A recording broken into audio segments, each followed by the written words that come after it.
ಯಶವಂತಪುರ ಭಾಗ ನೋಡಿದ್ವಿ, ಸರ್ಜಾಪುರ ಭಾಗವನ್ನ ನೋಡಿದ್ವಿ.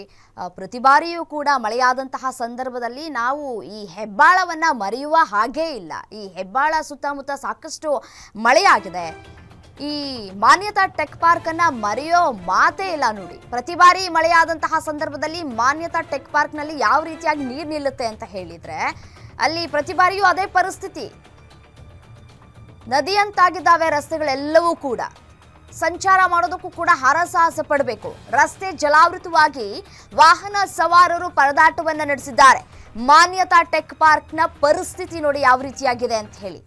ಎಲ್ಲವೂ ಕೂಡ ಅವೈಜ್ಞಾನಿಕ ಕಾಮಗಾರಿಯಾದಂತಹ ಹಿನ್ನೆಲೆಯಲ್ಲಿ ಈ ರೀತಿಯಾಗಿ ಮಳೆಯ ನೀರು ನಿಂತ್ಕೊಂಡು ಸಾಕಷ್ಟು ಅವ್ಯವಸ್ಥೆ ಆಗುತ್ತೆ. ವಾಹನ ಸವಾರರು ಪರದಾಟವನ್ನ ನಡೆಸ್ತಾರೆ. ಇದರಿಂದ ಕಾಯಿಲೆಗಳು ಬರುವಂತಹ ಆತಂಕಗಳು ಜನರನ್ನ ಕಾಡ್ತಾ ಇದೆ.